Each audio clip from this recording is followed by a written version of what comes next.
Voltando aqui, meu povo, com mais alguns aspectos, né, das revoltas sociais, a gente viu Canudos. Teve uma que marcou muito, principalmente para nós que somos nordestinos, que é o quê? A questão do cangaço, né? A questão do cangaço, pessoal. Tem filme, tem documentário. Isso aqui tem muita coisa para contar. Nossos avós sabem contar as musiquinhas dos cangaceiros, do famoso Lampião, né? Nossa Senhora não teve medo de escapar de Lampião. Tem muita música, muito verso, muita poesia. Foi uma das coisas que mais marcou aí o início do século XX aí na questão do Nordeste, que é o bandidismo, o bandidismo social, o cangaço. É uma marca nordestina. Eu não conheço em outra região do Brasil que tenha tido o cangaço da maneira como se apresentou aqui. Beleza? E por que aconteceu o cangaço? Vamos lá. Miséria crônica da população, né? Seca, má distribuição de terras, muito parecido com os motivos da Guerra de Canudos, né? Descaso do Estado e dos coronéis para com os mais pobres, né? E também o uso da violência. O que era o cangaço? Eram homens armados, até os dentes, né? Que faziam invasões. Então, quando eles sabiam que tinha uma cidade, que tinha um local onde tinha muita riqueza, alimentos, eles iam lá, invadiam, pegava o fruto desse roubo, né, e se embrenhava no meio do mato. Era um povo que vivia no mato, pessoal.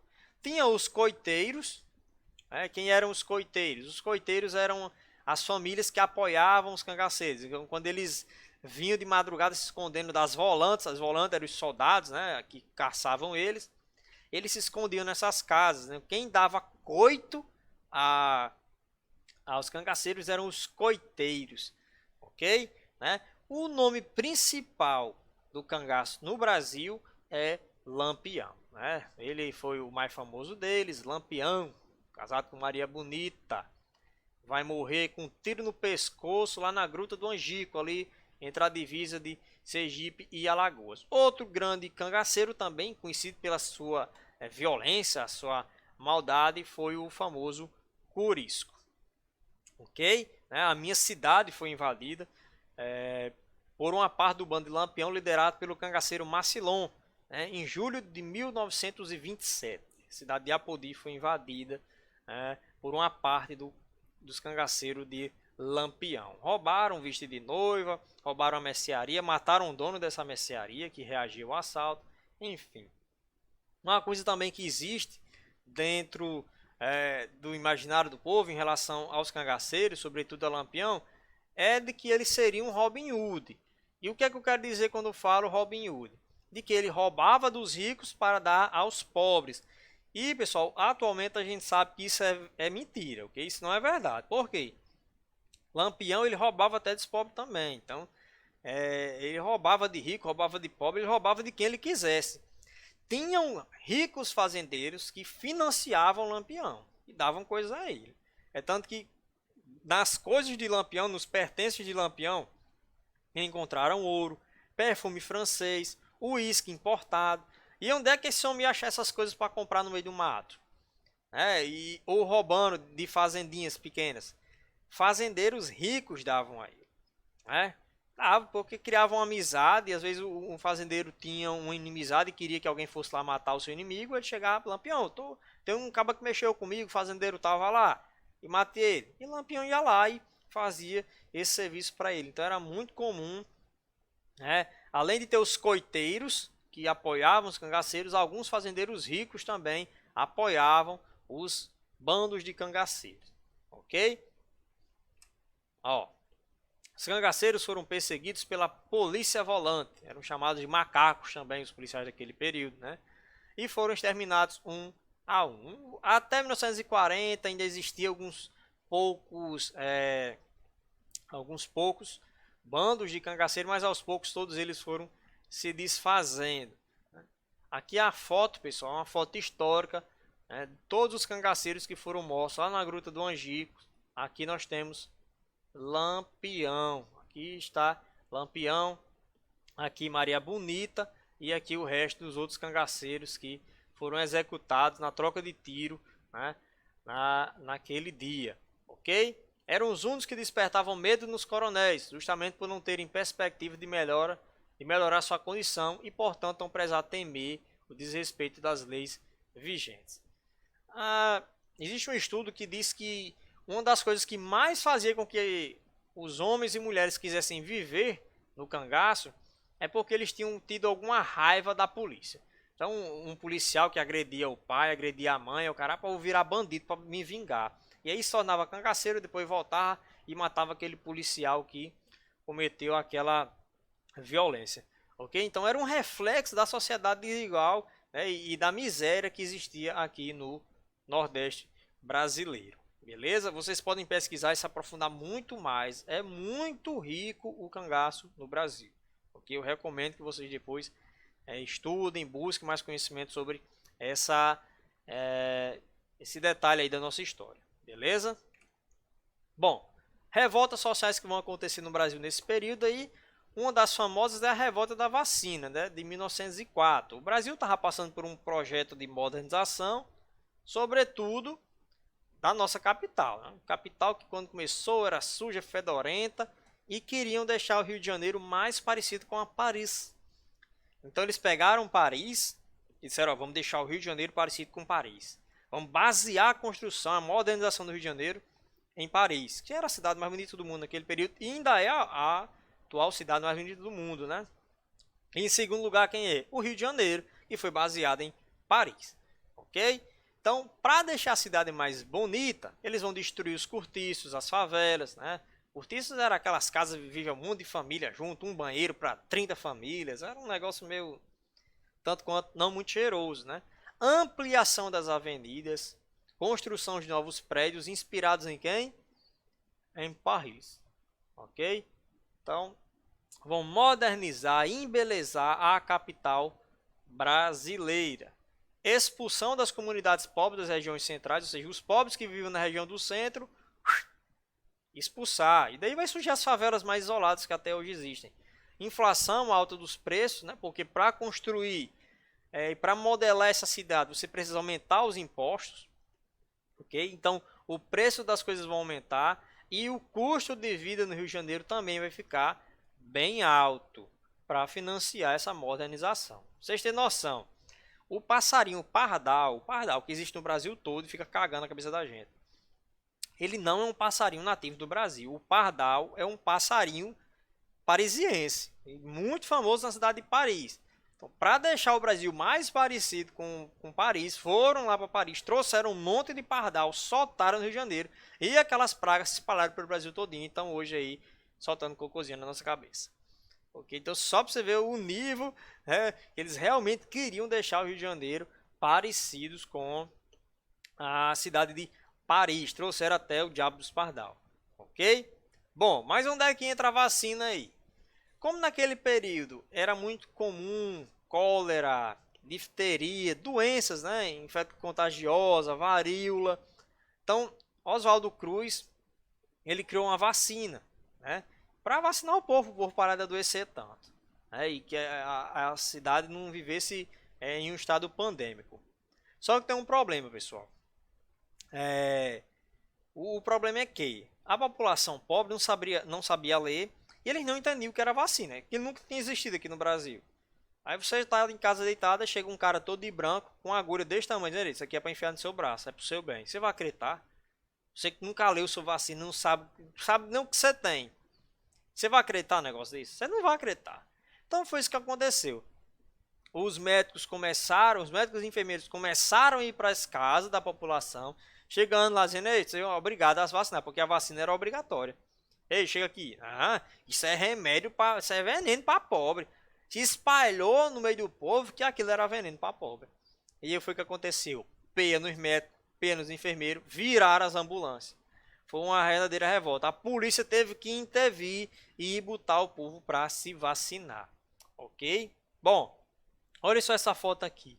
Para vocês verem como eles tentaram alargar todas as avenidas. Todas essas casas aqui foram demolidas para que a avenida ficasse mais larga, igual os moldes de Paris. Então muitas pessoas tiveram que sair das suas casas, foram expulsas de suas casas pelo governo em nome da boa cidade, né? A cidade boa, moderna e bonita, ok? Ó, outra revolta bastante conhecida nesse período, a revolta da Chibata. A revolta da chibata, a revolta dos marinheiros aí de 1910. Ela aconteceu, pessoal, por causa dos maus tratos, né? Isso era muito comum. Quando um militar ele cometia algum erro, alguma falta, ele apanhava mesmo, literalmente apanhava. E essas punições físicas eram mais fortes, mais incidentes quando o militar era negro. Então existe um racismo estrutural muito forte dentro do militarismo no Brasil, né? Então existem os maus tratos, baixos soldos. O que é soldo? Salário. Péssima alimentação e castigos corporais como a chibata. Então o cara apanhava de chicote mesmo, né? E aí houve um dia em que alguns marinheiros entraram com bebida dentro de um navio e eles foram condenados a levar algumas chibatadas. E aí outros marinheiros, né, negros principalmente, se revoltaram e tomaram 2 navios. Eles tomaram 2 navios e ameaçaram bombardear o Rio de Janeiro caso continuassem os castigos na marinha. Se os castigos físicos não pararem, vão bombardear a cidade do Rio de Janeiro. Eles tinham tomado 2 navios. Então vamos ver o que o governo vai fazer, né? O governo promete atender as reivindicações, aí eles entregam os navios, né? Mas depois que eles se entregam, o governo vai fazer o quê? Prende ou mata os envolvidos. O governo enganou eles. Tá bom, beleza, não vai ter mais castigo não, podem entregar os navios. Quando eles entregam, o governo chega aí, peia, mata alguns, né? Outros foram presos. O principal líder deles, né? O João Cândido, ficou conhecido como Almirante Negro, ele vai ser expulso. Ele será expulso da Marinha. Tá aqui a foto histórica dele, saindo aí com sua maletinha, ok? João Cândido sobrevive, que era o líder, mas é expulso da Marinha. Perdeu vários amigos aí nesse conflito. Movimento operário também vai surgir nesse período, ok?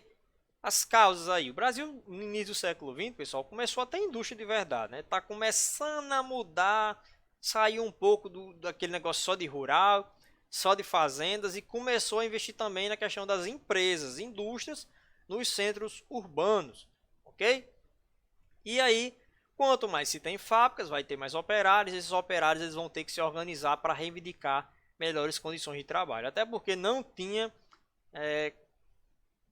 lei trabalhista no Brasil naquele período, ok? Não tinha nada para regulamentar. Então, os caras trabalhavam muito, ganhavam pouco. E eles começaram a organizar, né, os movimentos operários em sindicatos, tudo baseado na ideologia comunista. Então, vamos lá. As causas do surgimento do movimento operário. Ampla exploração dos trabalhadores urbanos, das fábricas, e a ausência de legislação, ou seja, não tinha leis trabalhistas no Brasil que amparasse os trabalhadores. Até a década de 20 predomínio de imigrantes italianos. Então, os caras vinham da Itália, e lá na Itália, pessoal, o comunismo era muito forte e também o anarquismo. O anarquismo é uma ideologia que é contra qualquer forma de governo e que gosta de resolver as coisas na pancada. Eles vão para a greve mesmo, eles quebram as máquinas. O anarquismo é você usar o que for preciso para você atingir seus objetivos, ok? Esses caras chegam da Itália com essas ideias e aí fomentou, essas ideias se espalharam pelos trabalhadores brasileiros também. Em 1922, vai ser organizado aí o Partido Comunista Brasileiro, O principal instrumento de luta operária foi o PCB, que tenta organizar os operários, o Partido Comunista Brasileiro. Qual era a postura do governo em relação a eles?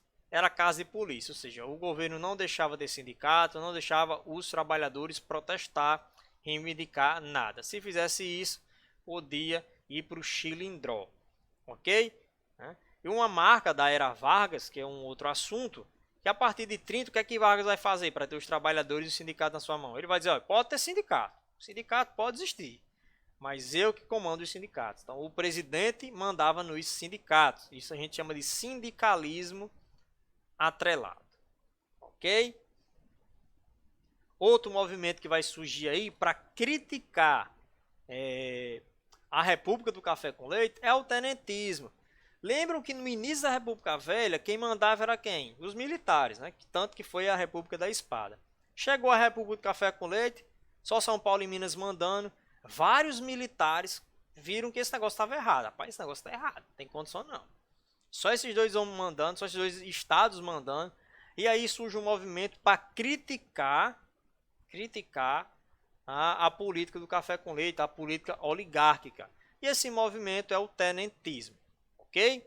Por que tenentismo? Porque era formado por homens de baixa oficialidade do exército, ou seja, tenente. Né? Tenente não é um cargo alto, não é uma patente alta, é uma patente baixa, então, por isso o nome de tenentismo. Também tem apoio da classe média urbana e letrada, ou seja, as pessoas sabiam ler, escrever. Era contra o poder central das oligarquias, ou seja, era contra a política do café com leite. E quais eram os objetivos do tenentismo? A moralização da política, ou seja, acabar a corrupção, né, para uma política mais justa, mais moral, o fim do voto secreto, né, defendiam o voto secreto, perdão, porque o voto era aberto, né, o fim das fraudes, afastamento do controle oligárquico, ou seja, afastamento dos cafeicultores, né, dos homens ricos de Minas Gerais e São Paulo. O ensino obrigatório, ok? E uma centralização positivista.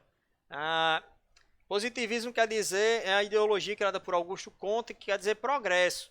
Né? Então vamos colocar a mão na mão do o poder na mão do exército, porque ele tem uma visão positivista, ou seja, uma visão de progresso, para avançar o Brasil e não ficar só na mão de São Paulo e Minas Gerais. Ok? Era um programa elitista, né? Ou seja, não era o povo que ia mandar, se os tenentes assumissem o poder, era para o povo, mas sem o povo não ia participar. Quem era que ia mandar? Os militares. Iam mandar para o povo, mas o povo não estava lá não, ok? E eles consideravam-se a salvação nacional contra a política do café com leite, ok? Até a nossa próxima parte.